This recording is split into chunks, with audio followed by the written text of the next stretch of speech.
All right, so I'm going to be talking about Creditable Service. I do call it my baby. I really, really, really love Creditable Service because it really lays the foundation for when employees can become members and start contributing to CalSTRS. We're going to be talking about some basic requirements. You're probably all familiar with them because you already work in the admin side of your school districts and your employers.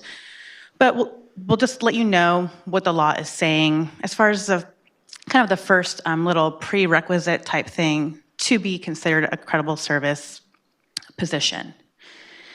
And then we're going to be talking about the activities that those positions must be performing. There is a really nice list. So if you like lists and you like to get specifics on that, the law is pretty good about that for this section. We'll let you know a little bit about the superintendents, chancellors, and those peer assistants and review folks. There's a little bit of a exception for them. So we'll get into that in a little bit. We're going to talk about Outgrowth, which is everyone's favorite, right? It's not confusing at all. Okay. And then we're going to be talking about what happens if there was an oopsie and maybe somebody was reported to us and they didn't meet these basic requirements, they weren't performing these activities, but they were reported to CalSTRS. All right. So we'll just go ahead and get into it.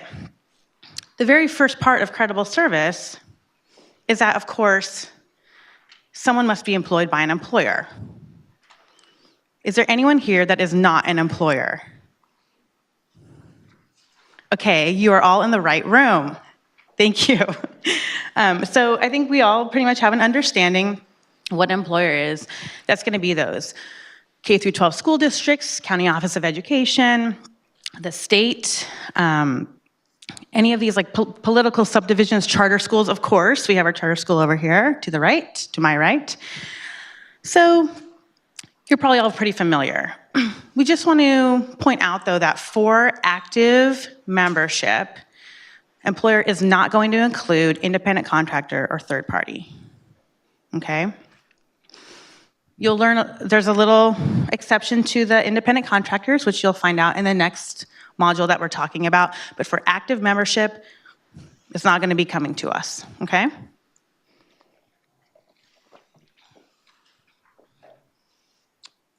Questions on what an employer is? All right. The very first basic requirement in the law is a basic requirement for those employees that are working at the pre-K through 12 districts, the County Office of Education. Those are going to be those positions that you're probably all familiar with looking for that Commission on Teacher Credentialing, those positions that require credentialing as listed by the CTC. That's going to be those types of positions. So that's if a position meets that basic requirement, that there's CTC certification qualifications, you know, okay, they've made that first check, right? It's a very long room. Okay, so that's the first one. Is anyone not familiar with those the CTC website? The website's pretty easy to peruse. I really kind of enjoyed looking at it. Sometimes we get some odd positions and we don't know, or I don't know, so I look and it's pretty friendly. So any questions so far on this one? All right. The next one that's laid out is for the basic requirements for community college employees. Do we have any community college people here? I think we do, right? Nice, awesome. Right in the middle mostly, that's awesome. All right, so similarly to K through 12 and COE, they have the CTC. You all have the Board of Governors, right? They set those standards for your employees. So for your positions that are subject to those minimum standards set by the BOG, they meet that first requirement for Creditable Service. Questions on this one? Okay. Here's a lovely visual for you all. If you're curious, or if you have a new staff or new employee and you want to make them do a little busy work, they can peruse this handbook. You can find it in, at this website right here. Okay, so for credible service, this is probably, in my opinion, oh wait, sorry, I skipped ahead. For community college employees, we do have an exception that if you do have a contract with the Department of Defense to provide vocational training, that would also qualify and meet that basic requirement for a credible service. That'd be maybe, just for ease of training, maybe San Diego CCD has a contract with the Marine Corps, the Department of Defense, and someone would be going to Camp Pendleton to provide vocational training or something like that, okay? This is the tricky one. So this is all that the teacher's retirement law says about the basic requirement for charter school employees. It doesn't say a whole lot here, right? I mean, the other two were a little bit more detailed, and we at least refer to the CTC or the Board of Governors. Well, here we want to note that the course of charter schools must be approved and eligible for state apportionment, right? That's pretty standard for them to come to Cal STRS. But we also want to highlight another section of the education code. So you can see that this section starts with a 4. That's how you know that it's not going to be the teacher's retirement law. It's going to be in the greater education code. So it's going to be governed by Department of Education. So Cal STRS, we don't actually, this is not part of the retirement law, but we do want to give you the information to show what else is required at a charter school for those teachers. So when a charter school has those teachers that are teaching those core or college prep courses, they need to meet those same CTC requirements. Those positions need to meet the same CTC requirements that we very first talked about, those pre-K through 12 or COE employees. Anybody else that's performing those credible service activities, they're not subject to those CTC requirements, those positions. So when you have maybe a charter school it's charter school for the arts. Maybe the charter has determined that band is a core course for that school, for their school. So the teacher of band that position would have to meet those CTC requirements and have all that credentialing in place. Maybe you have a school of science or technology, and even though music and technology are related very well together, maybe music or band is not a core course. They still have the band, but it's not core in their charter. So the band teacher, that position would not be subject to those CTC requirements. So it's really imperative to remember, okay, is this a core college prep course for this school? Okay, this position needs to meet all these things. Any other employee at that charter school, those positions, as long as they're performing credible service activities, which is that list that we're going to get into in a minute, they are not subject to those CTC requirements. That could be maybe a school nurse or curriculum reviewer, okay? So again, this one can be, it's a little bit different, but this is really the only difference for charter schools. Everything else is the same. Questions on the charter school info? Yes, in the back. Oh, one moment.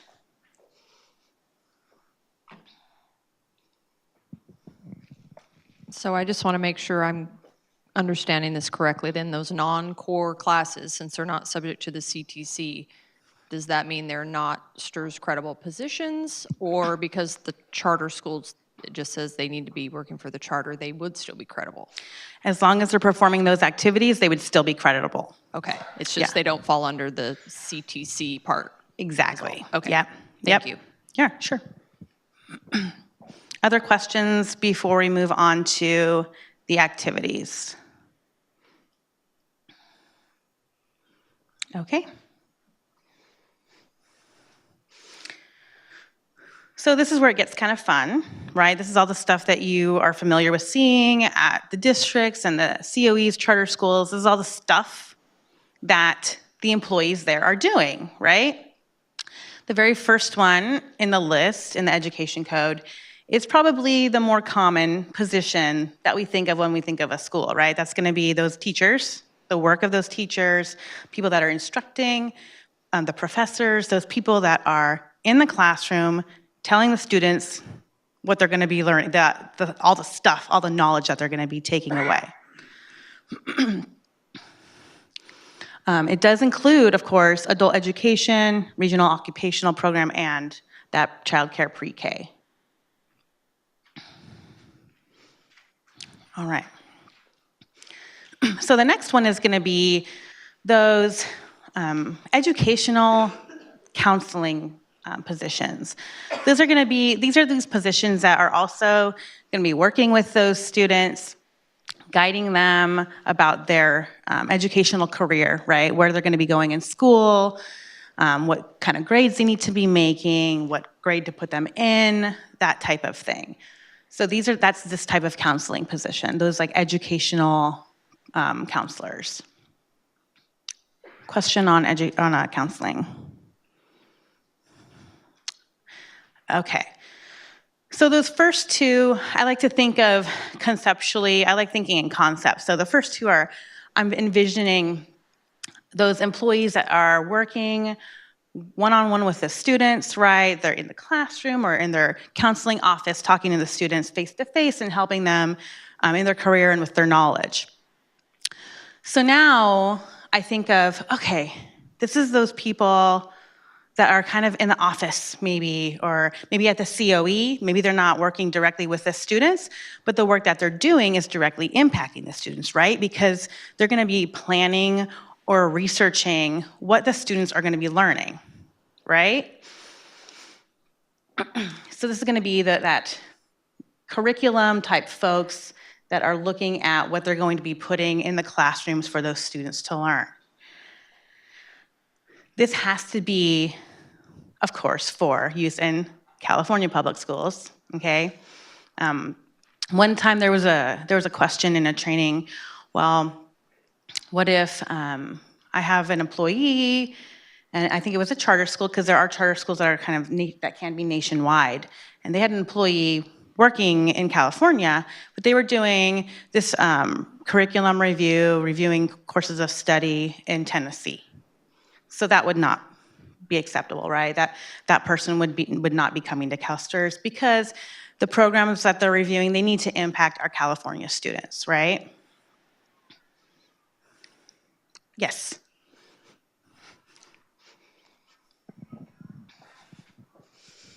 Where would therapists, like we have a few occupational therapists, where would they fall? The occupational therapists can get tricky, but I would say to send a duty statement. However, it probably would not be coming to CalSTRS. Because that position, again, remember, needs to have that CTC certification qualifications and be performing these credible service activities. So most likely it would not come to CalSTRS, but please, and I should have really opened with this, anytime you have a question about a position, and if it needs to be a credible service, or if it is a credible service position, please go ahead and email that to employer help, okay? Because we would rather have employer help or the training team review these duty statements right away before you start reporting if there's a question, rather than have to go back or have compensation review get it or audits get it and go back, several years or something like that. Okay, more questions about these courses of study that's being reviewed? Okay, so the next one is also, again, conceptually, I like to think of more office employees that now that what the students are going to be learning, now that that's been selected or chosen or planned, you have those folks that are going to be choosing the materials that the students are going to use to learn what they're going to be studying, right? So maybe some kind of e-learning tool, books, if they're still even in use in schools with the new technology. Just kidding, that was a joke. Books, e-learning tools, videos, that type of thing, pamphlets, workbooks. So the folks that are going to be choosing that type of stuff, for the students, that would be all included in here. If you have other type of folks that are working in the curriculum field, related, of course, to California curriculum, that would fit in here as well. And so if you have something that you're not really sure, but you think it might be fitting in here, again, of course, please email the duty statement to us, and we can have a conversation about it. All right, so the next one is going to be more of those folks that are going to be maybe possibly in the human resources area, those folks that are going to be training, mentoring, hiring. Of course, for those, it has to be for those folks that they're going to be hiring or training those other folks that are involved in the instructional program. So traditionally for that pre-K through 12 or COE, it's going to be those folks also, or those positions also require that CTC certification qualification, right? Those HR folks still have to have that, and they have to be hiring or training other folks that have that certification qualification. Questions on this one?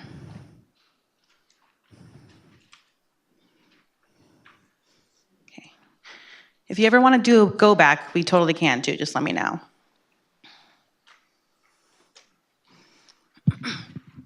All right, this next one, this is going to be the nurse. Remember I talked about the nurse earlier? So that charter school nurse, there is an activity for nurses. That nurse would be coming to CalSTRS because they're performing credible service, even though that position doesn't have to have the CTC certification qualifications. We have those physicians, speech therapists, and all these others that you can see up here that are listed. Questions on the health field?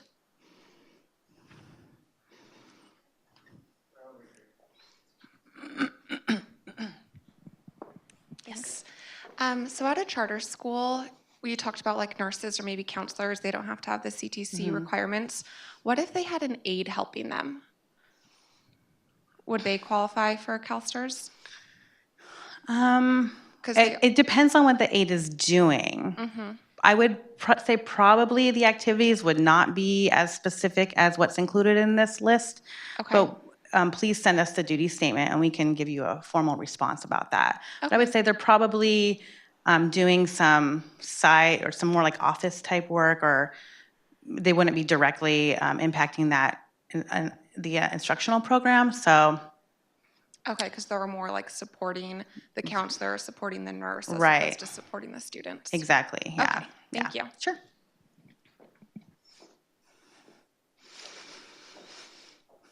This next one is one of the more straightforward ones because it's not a list, it's just service as a California public school librarian. So this one would have to be the actual librarian at the school, not the librarian's assistant or aide, not the receptionist at the library. This is the librarian here.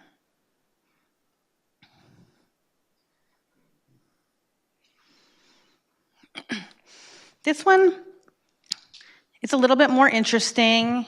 This is for those folks, it might be some kind of someone that's doing a liaison work between the school and the home to coordinate that student's well-being, right? To make sure that they're coming to school, to help their school experience.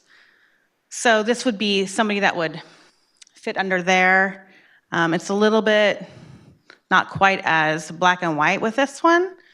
So if you have something that you might think will fit in here, please again email that to us and we'll give you a formal answer about that.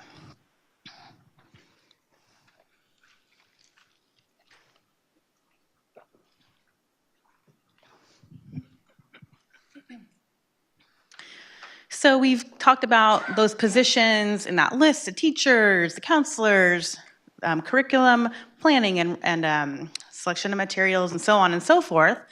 I think I have it memorized now. I did not realize I had that. So now we're gonna talk about those people that are supervising those folks. That counts as creditable service. Of course, if you're at that traditional K through 12, COE, CCD, those folks have to have that basic requirement, right?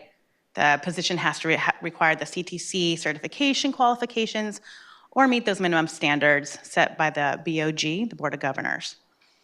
So just always remember that as you're looking at a position and looking at the work that they're doing, that position, what's that basic requirement, is that being met?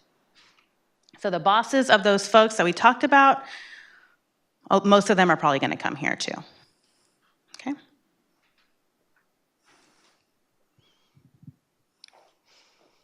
This is the little special carve out or caveat for those superintendents, chancellors, community college presidents. So these positions actually don't have to meet that basic requirement.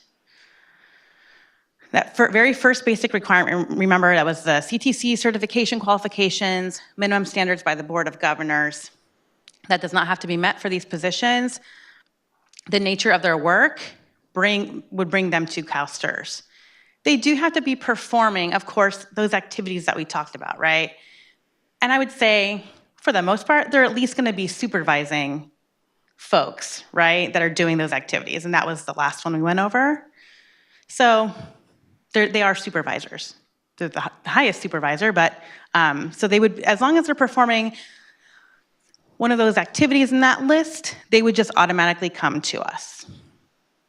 And then same thing for if you do have any teachers that are doing that peer assistance and review program, same thing for them as well. They don't have to meet the basic requirements.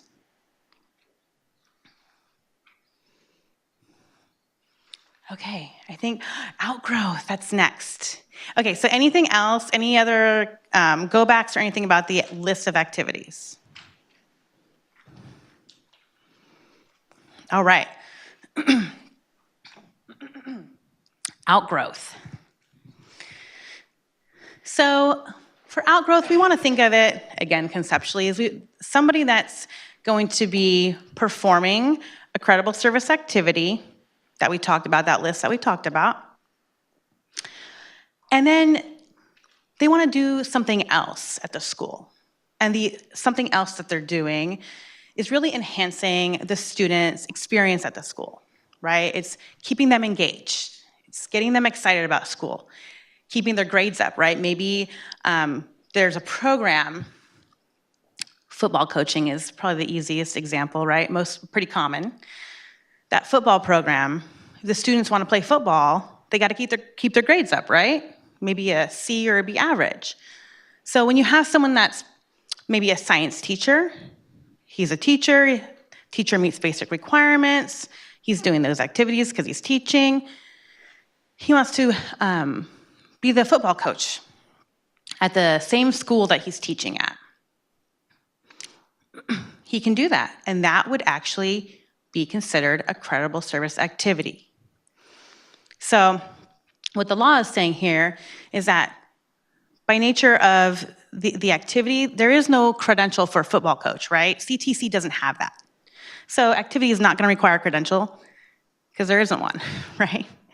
And football coaching, that's not in that list that we just went over, right? There's nothing about coaching sports or playing with the kids or anything like that. So there's no credential required. Activity is not on that list. But if Mr. Jones, science teacher, is also going to be coaching football for the same employer in that same school year, that's going to come to us. It's going to be a credible service activity now.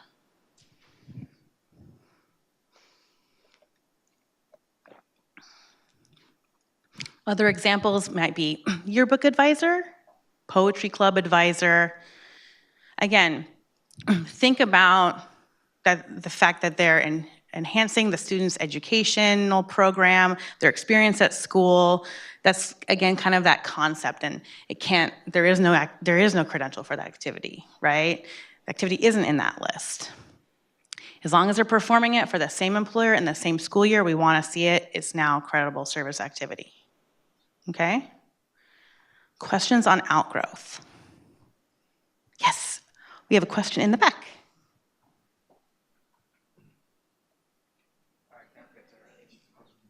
Who's going to get there first? Johnny made it first. It is outgrowth activities, so if a teacher is on a full FTE, so how would you report this? As a special comp or? You would actually, we're going to get into it a little bit more with the credible compensation module, but I believe it would be a 55 as an additional assignment. Okay? So even if they're on that, even if they worked that full-time contract, they'll still get a little bit of service credit that will go to their DBS eventually. Okay? Okay, thank you. Yeah. Other questions about Outgrowth? Oh, and for those of you that don't know, I said DBS. I'm so sorry. I hate speaking in acronyms, and sometimes it just happens. It's the Defined Benefit Supplement Program. So that's going to be for the excess service credit that someone might be working, like we just talked about. That's going to roll over at the end of the year. We still want you all to report that as a regular to the DB program, the Defined Benefit Program. We roll it over. Our system rolls it over. Okay.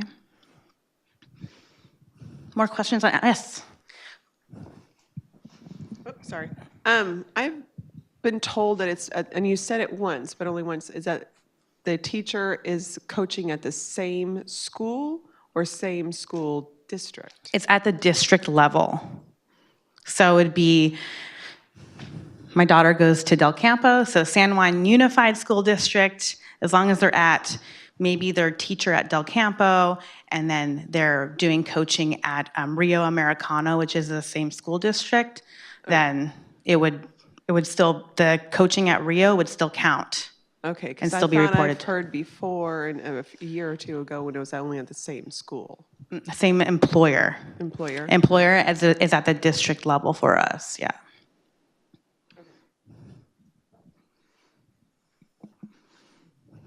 All right, are we ready to talk about what happens when there was an oopsie? Or do we want to does anyone else want to talk about Outgrowth anymore? Okay. Oh, of course, we have the final say, if not already specified. We win, right? Just kidding. Okay. Here's the oopsie part. So this is referred to as the grandfathering of misreported service. When you're reading the amazing teacher's retirement law and you're looking at creditable service, because it's so interesting, and you're going to think of me, and that is my favorite. If you keep going, the very next one is this grandfathering of misreported service, right? That makes sense since we're just talking about credible service. So if you have somebody and they did not meet that credible service law, maybe the position didn't have a basic requirement. There was no CTC credentialing for that position, or maybe there was credentialing and maybe they just, for whatever reason, they weren't performing the activities in the list for some reason. It just was not credible. It does not meet credible service. If that was reported to us on or before December 31st of 2015, we will still keep it here. It can stay here, okay? Totally fine. We want them to be a CalSTRS member. They want to be a CalSTRS member. It's all good. I just like to use the example of bus driver, because bus driver is very clearly not credible service activity, right? So for training, it's pretty easy to talk about. It's not credible service. If maybe you reported Joe the bus driver to us for the last 10 years. Oh no. Now you come on new, the person that you're replacing that was misreporting this person, they left, and you're like, oh shoot, I just went to CalSTRS training. Bus driver is not it's not supposed to go to CalSTRS. What do I do? It's okay. We want to keep him here. What happens if he takes a promotion to lead bus driver? Full-time position, promotion, and he takes it, maybe he took it July 1st of 2018. Now, that position, that's gonna go into the retirement program where it should be sent, right? So, most likely, it would probably go to CalPERS for the most part, right? So, it would have to go to CalPERS. However, if that lead bus driver position, if CalPERS would require that position to go to their system, he can choose to elect to stay with CalSTRS. That's called a retirement system election. It's that ES 372 form. So there's a lot of times exceptions to the rules, right? So in this case, he's been reported here for 10 years. He takes this lead position that would require him to go to CalPERS, but he wants to keep everything in one bucket, right? That's much easier for him. When he retires, he doesn't have to deal with multiple retirement systems, multiple checks. So cool, that works. The person that is backfilling behind Joe, maybe taking on that bus driver role that was misreported here with Joe while Joe is in it, that person would also need to go to CalPERS, as long as CalPERS would accept it there. So because it's now, this new person's in it, July 1st of 2018, it's after this cutoff date, that 12/31 of 15, that person's gonna have to go wherever that position would take them. Questions on this section of the law? Yes, we have a question right here.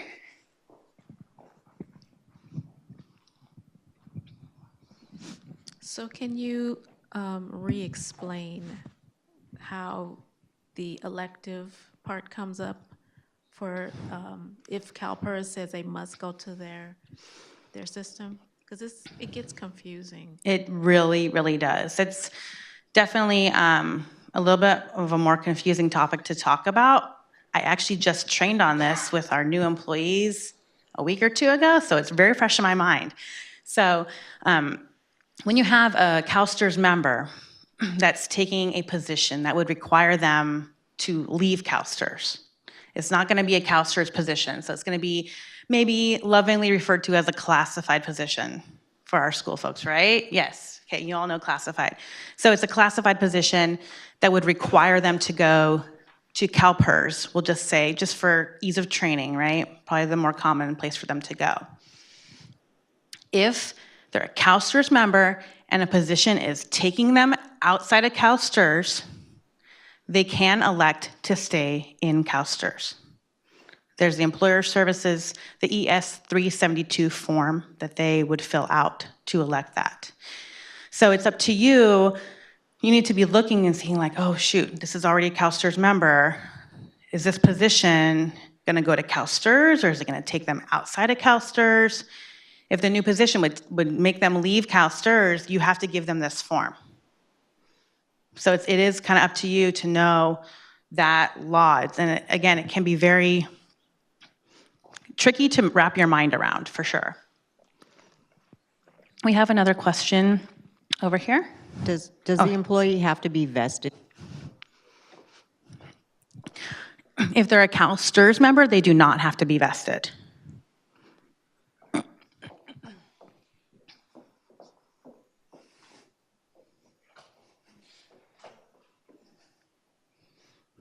Ooh, 2 more questions. All right, hold on one sec.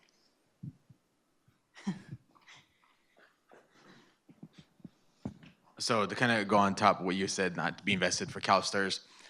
Now I'm in the HR side, so I'm kind of newer to this whole training. That's why I'm here. If they were CalPERS elsewhere and coming to teach for us, and they want to stay in CalPERS, is that a possibility, or They have to be vested. So the requirements for the CalPERS side is CalPERS requirements. You'll have to read, I believe it's Government Code 20309.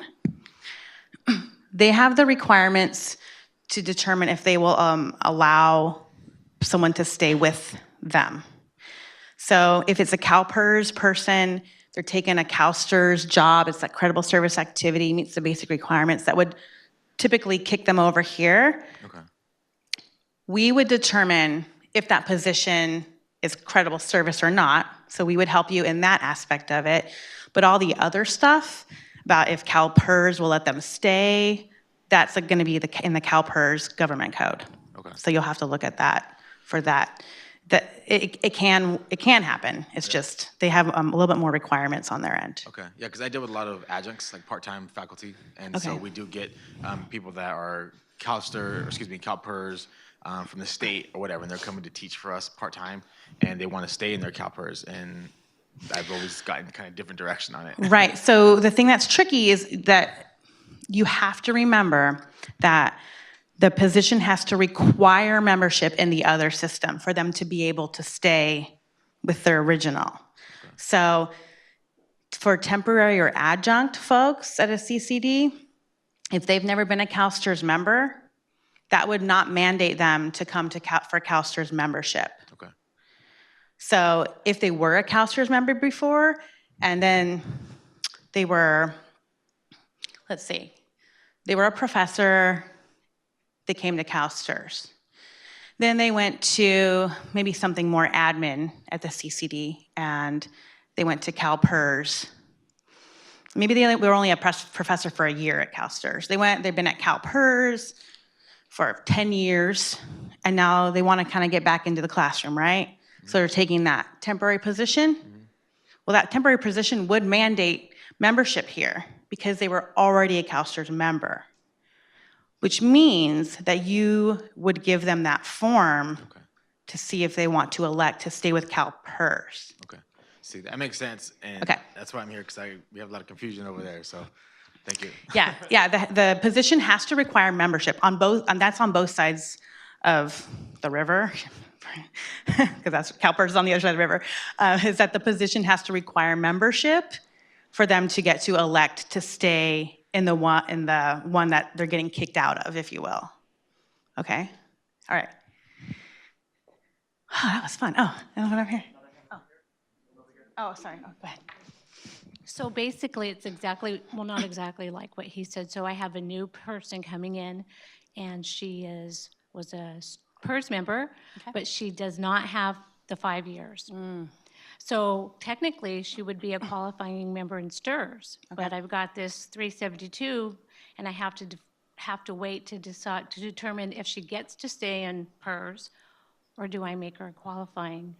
And that would be, or PERS. If the position's requiring her to come here, then you'll have to reach out to PERS to see if they'll let her elect to stay there, or if you're just going to have to send her here. It's just the timeliness of it, because I'm in payroll, so by the time it gets to me, it's already done. Oh.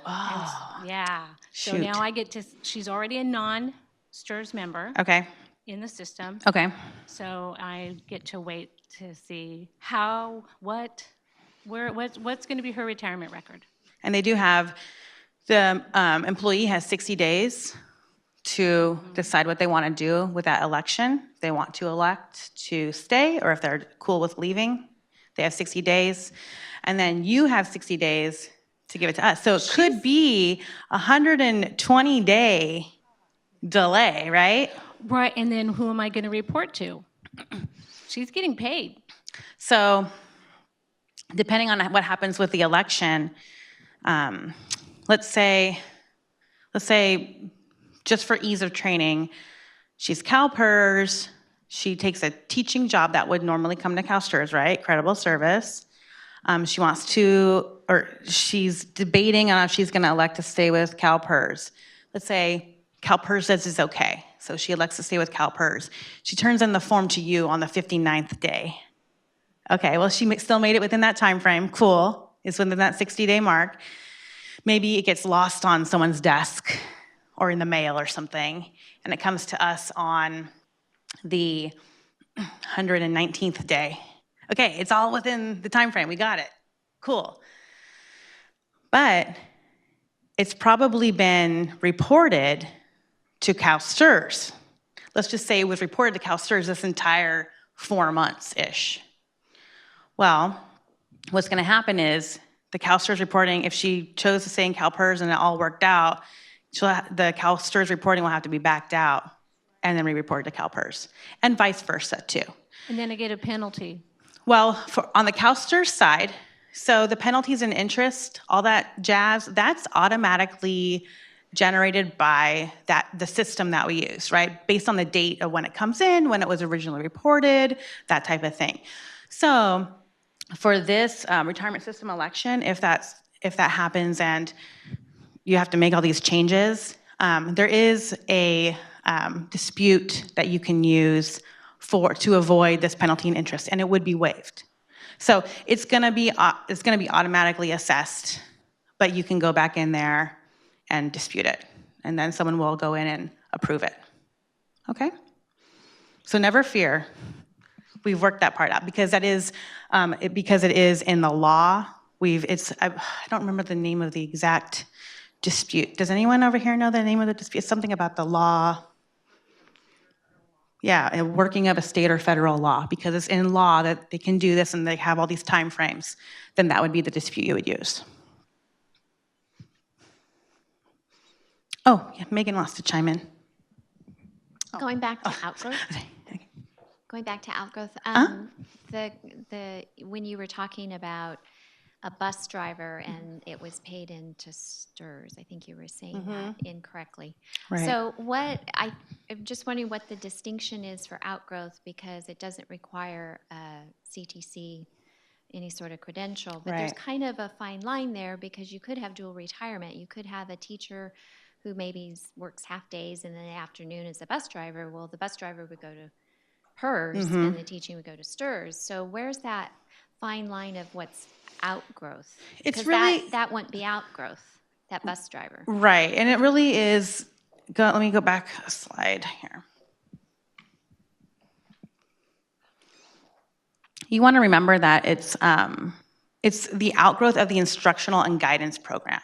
Although driving a bus is very important to get kids to and from school, it's not really involved in the instructional program. Does that make sense? Okay. Megan, did you want to chime in about something? This is my new boss. She's awesome. Hi there. You're doing great, Karen. So I just want to make one clarification on behalf of financial services. So when you dispute penalties and interest, you do it through the contribution account portal. And for those of you that are districts, you have to go through the county for the dispute process. So I just want to make that clear, because sometimes there's some confusion on how do I do it. So you'll need to initiate that dispute with the county, and there is a time frame associated with it. So you'll want to stay on top of your county to make sure that they're doing that on your behalf. Awesome. Thank you, Megan. Okay.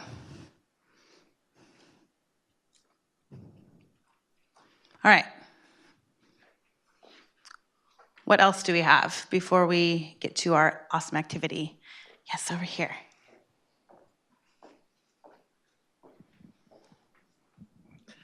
So I'm new to this whole teacher education field. Okay. And just from what she was saying earlier, so if you have somebody that, okay, you're in payroll and this person's already been hired, they've already been working, and you're not really sure whether they're, in our case, we don't have PERS, but we have a 403B. Okay. And then STRS. If we don't have an election either way, or at least with STRS, if it's credible, I mean, the employee's not contributing anything to the program at that point because you don't have any election. When you were talking about those timelines of the 60, so if somebody was not actively contributing for a period of time, do you have to retroactively go back, or you just pick it up from the point that it's I think I'm needing clarification on the situation. So you have a CalSTRS member? Or maybe somebody that hasn't been a member before. Okay. So they're doing... I'm just kind of making it up as I go here. Okay. I'm just trying to thinking of as far as having an employee as a new hire and the need to have that defined before their first payment is issued. There is some leeway there, depending on when they elect or when they fill out their form or not. So there's not always, I guess it depends on the type of position, what's going to happen. So if it's, Alex is going to talk about membership and what's required as of the date of hire, and then other types of positions that are excluded from being required to come in, but they can choose to elect to come in. And then we also have the retirement system elections, which only applies for a CalSTRS member or a CalPERS member. So there are some thresholds on membership, and you would just want to report them as soon as possible, just because I would hate for you to have any penalties and interest if you have to go back. Okay. So Alex, hopefully with the membership module, like you'll have a little bit more clarification on bringing someone into membership. Did that help at all? It does, yeah. Okay. And then I'm thinking of terms of, well, if we just identify every job and what code it belongs in, so that's completely structured, we're reporting those earnings as wherever they fall in whatever that structure is. So we can do that at the front end. Yeah, it is best, again, to avoid having penalties and interest, to do it as close to the beginning of whatever you're doing as possible instead of having to go back. Okay, you're welcome. Any other go-backs before we play?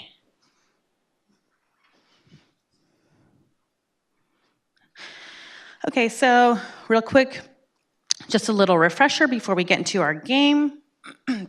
Those basic requirements for the K through 12 and the COEs, that's going to be the positions requiring that CTC certification qualifications.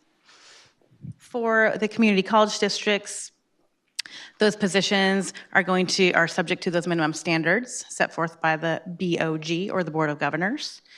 And for the charter schools, of course, they have to be working, or the charter has to be approved charter, receiving state apportionment, and the core and college prep teachers are subject to the same basic requirements as the traditional K through 12 and COE, but everybody else, if they're performing the credible service activities that we went over, they would come to CalSTRS, even if the position does not have the credentialing requirement. We went over that list, which is the teachers, counselors, all the curriculum and materials, the nurses, the HR, the librarian. I think I went out of order, and so on and so forth. And then we went over, of course, the superintendents, chancellors, community college presidents, peer assistants, and review. They do not have to meet those basic requirements up at the top, but they need to be performing those credible activities. We talked about outgrowth, which is, again, remember, it's the outgrowth of the instructional program. So that's going to be somebody that's performing a credible service activity, such as a teacher, and the outgrowth activity, there's no credential for it. It's not in the list of activities, but it is it's helping with the instructional program and the outgrowth of that. As long as they're performing the other credible service activity for the same employer in that same school year, fiscal year, it's good to go. And then for that grandfathering, when there was an oopsie and it was reported to us on or before 12/31 of 15, and it shouldn't have come to us, we want to keep them here.